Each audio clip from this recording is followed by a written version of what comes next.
We recently spent a night in beautiful Savannah, Georgia at the Hampton Inn Suites. Alice is under the weather and has lost her voice today, so to stay on schedule, I am going to give you a tour of our room and all the public spaces at the hotel and review our experience there. But first, I'm just going to spend a couple minutes sharing some of our favorite things to see in Savannah. Then we'll get right into the hotel tour. Savannah is known for its southern hospitality, coastal cuisine, and historic architecture. One place we really enjoy in Savannah is Forsyth Park. This 30-acre park in the historic district is surrounded by beautiful homes, has plenty of open green space as well as playgrounds, tennis courts, and basketball courts. One highlight is the iconic French-inspired fountain. When we were there about a week before St. Patrick's Day, they had just turned the water in the fountain green in celebration of the holiday. Savannah is a top destination in the South for St. Patrick's Day festivities, including a huge parade that this year marked its 200th anniversary on St. Patrick's Day weekend. Our absolute favorite place to check out in Savannah is River Street. This cobblestone street along the Savannah waterfront is home to many shops, restaurants, bars, hotels, and more.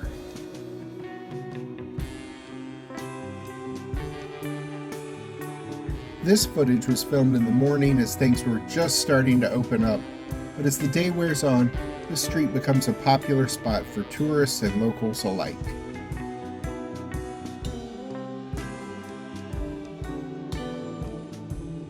At the east end of the road, you'll pass the Waving Girl statue, a tribute to an actual young woman who is said to have waved a handkerchief or towel at every ship that passed through the river while her and her brother served as lighthouse keepers. Finally, we suggest checking out Bonaventure Cemetery.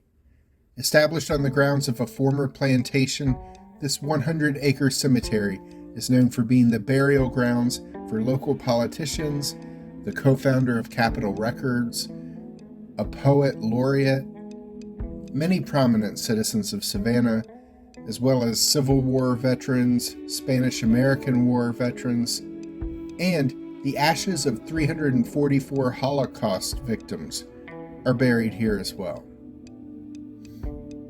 The streets are lined with live oaks that have Spanish moss dangling from their branches.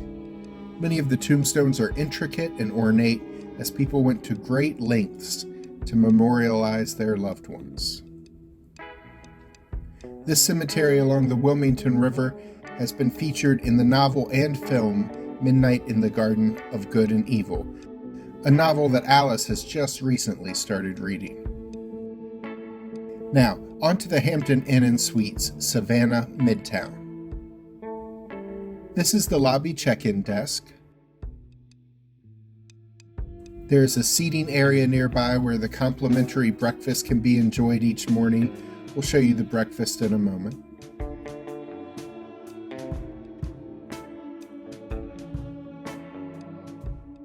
They did have coffee and hot tea available in the lobby in the evening when we checked in. There's a business center down the hall from the lobby where there's a computer and printer available for guests to use.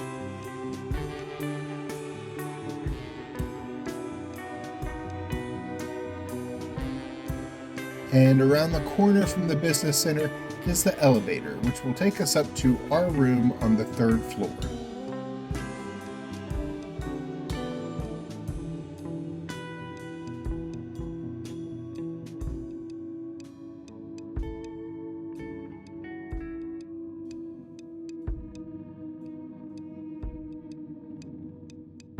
As we enter our room, we turn to the left and find the room's elimination chamber.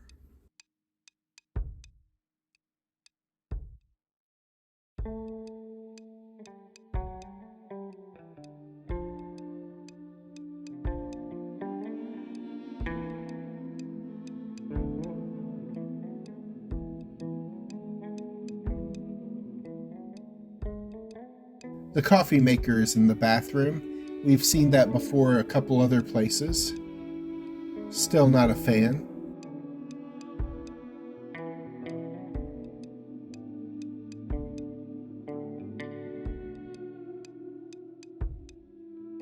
There was a bathtub shower combo.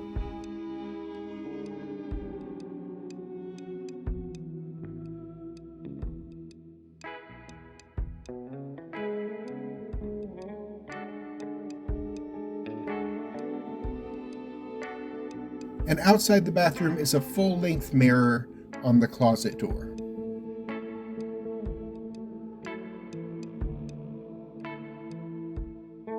Inside the closet we find an extra blanket, hanging space, an iron and ironing board, and a luggage rack. The room has 2 queen beds with a nightstand in between.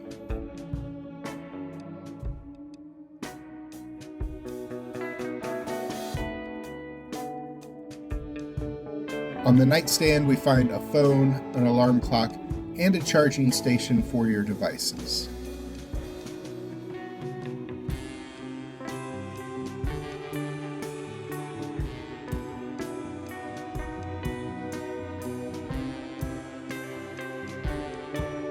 These cubes could be used as seats or a place to set a suitcase or bag.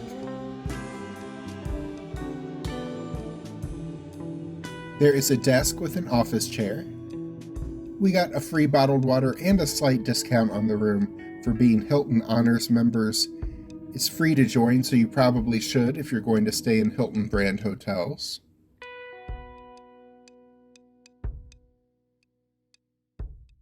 And there's a 43-inch flat screen TV on the dresser. Under the TV was a picture book displaying some of the beauty and history of Savannah.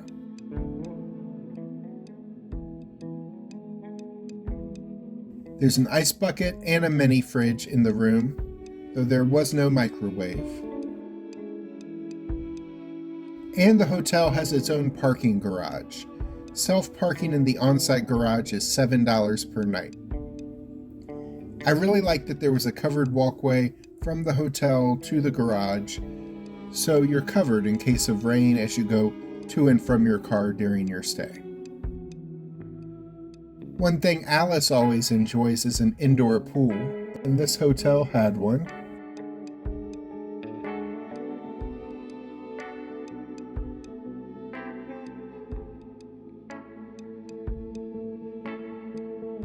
They also have a fitness center which features cardio machines and some free weights.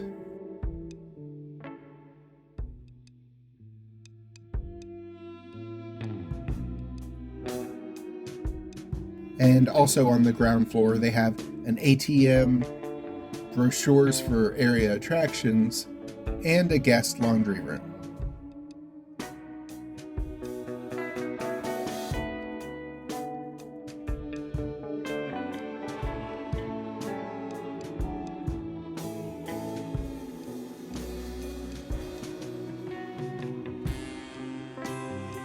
There's a hot breakfast each day, complimentary, that includes eggs, sausage, oatmeal, and a waffle maker.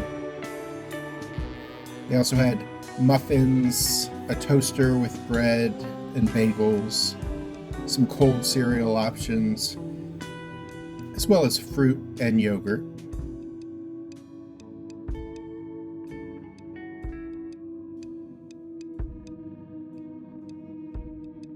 This hotel was comfortable and clean, which is what we're looking for in a stop on a road trip. It's about 3.5 miles from Forsyth Park and about 5 miles from River Street. There are hotels closer to those attractions, though they do tend to be more expensive. We paid $228 plus taxes for our one-night stay on a Saturday night in March. Click the links at the end of this video to see our video tour of Savannah's River Street, and a video about the day we spent at Savannah's Beach, nearby Tybee Island. And be sure to click the subscribe button and notification bell so we can see you the next time we're traveling through.